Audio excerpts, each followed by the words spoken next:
balik kesuksesan seorang tokoh besar, selalu ada kisah perjuangan yang menginspirasi. Salah satu sosok yang perjalanan hidupnya penuh dengan tantangan dan kerja keras adalah Andi Amran Sulaiman. Nama ini dikenal luas sebagai pengusaha sukses sekaligus Menteri Pertanian Indonesia yang membawa perubahan besar di sektor pertanian. Namun, sebelum mencapai titik ini, Amran Sulaiman telah melewati masa-masa sulit yang mengasah mental dan karakternya. Kesuksesan Amran di dunia bisnis dan kepeduliannya terhadap sektor pertanian akhirnya membawanya ke dunia birokrasi. Pada tahun 2014, Presiden Joko Widodo menunjuknya sebagai Menteri Pertanian dalam Kabinet Kerja. Sebagai seorang yang berasal dari latar belakang petani dan pengusaha, Amran memahami betul tantangan yang dihadapi oleh petani Indonesia. Selama menjabat, ia melakukan berbagai inovasi, termasuk modernisasi pertanian, peningkatan produksi pangan, serta penguatan sektor agroindustri. Di tahun 2023, ia kembali ditunjuk sebagai Menteri Pertanian oleh Presiden Joko Widodo setelah Syahrul Yassin Limpo mengundurkan diri. Kemudian, pada Oktober 2024, Presiden Prabowo Subianto kembali mempercayakan jabatan ini kepadanya untuk periode 2024 sampai 2029. Hal ini membuktikan bahwa kompetensi dan dedikasi Amran dalam membangun sektor pertanian Indonesia telah diakui oleh berbagai pihak. Nerakanya dunia, ya. Dunia. Kami dididik oleh ayah saya, jangan pernah makan kalau bukan hak. Ini mungkin kami umumkan, ada yang bertindak, aku sudah pecat. Tidak ada kompromi bagi yang melakukan korupsi di Kementerian Pertanian selama kami masih ditakdirkan di situ. Menipu, meminta uang internal 27 miliar, terrealisasi 10 miliar, kami sudah pecat. Berani bermain-main, pasti kami beresin. Jangankan pengamat, pegawai sendiri aku pecat. Meritokrasi, beri target, tidak capai target, minggir. Jangan coba-coba main titip-titipan. Yang melakukan, aku beresin. Kalau ada pemilihan di sini, cerita banjir menjarakan. Baru saja kami copot direktur, salah satu direktur di Kementerian Pertanian. Ini oknum, dan ini musuh negara. Makin tinggi jabatan orang, itu makin berbahaya kalau tidak bekerja dengan baik.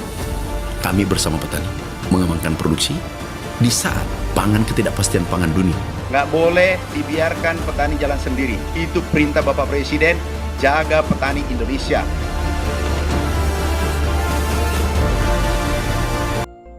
Dalam video tersebut, Bapak Andi Amran Sulaiman menunjukkan komitmen kuat pada nilai berorientasi pelayanan. Beliau menekankan bahwa pelayanan terbaik kepada petani adalah prioritas utama. Hal ini selaras dengan panduan perilaku memahami dan memenuhi kebutuhan masyarakat, di mana beliau memberikan perhatian penuh pada kesejahteraan petani melalui pelayanan publik yang cepat, transparan, dan pemberian bantuan yang presisi. Beliau memastikan bahwa petani tidak dibiarkan berjalan sendiri dalam menghadapi ketidakpastian pangan dunia. Dari video tersebut, nilai akuntabel menjadi karakter yang paling menonjol dari ketegasan beliau. Dalam video tersebut, beliau menyatakan dengan sangat keras, enggak ada kompromi bagi yang melakukan korupsi di Kementerian Pertanian.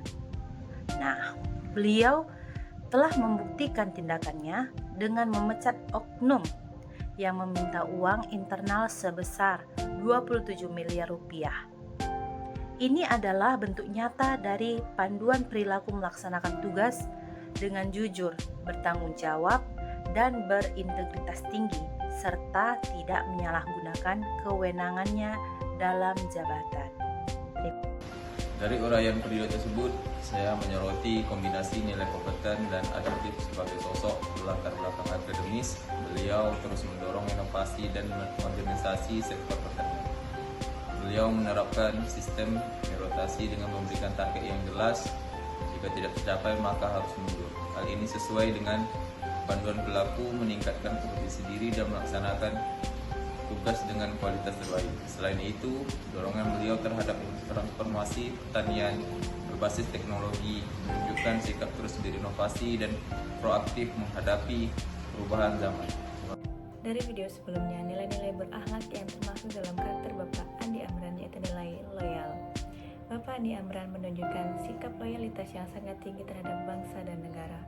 Video menggambarkan komitmennya untuk menjalankan tugas dan setia pada misi amanah terhadap ketahanan pangan nasional. Panduan perilaku memegang teguh ideologi Pancasila dan menjaga nama baik instansi terlihat saat beliau memposisikan oknum yang tidak bekerja dengan baik atau korup sebagai musuh negara yang harus diberantas demi menjaga kedaulatan pangan. Beliau selalu mengutamakan kepentingan bangsa di atas segalanya. Terakhir, nilai harmonis dan kolaboratif tercermin dari cara beliau merangkul berbagai pihak. Beliau aktif berdialog dengan petani, penyuluh, hingga mahasiswa untuk membentuk suasana kerja yang kondusif. Dalam hal kolaboratif, beliau menggandeng pemerintah daerah hingga mitra usaha untuk mencapai tujuan bersama. Hal ini merupakan aktualisasi dari panduan perilaku membangun lingkungan kerja yang kondusif dan memberi kesempatan kepada berbagai pihak untuk berkontribusi demi kemajuan pertanian Indonesia.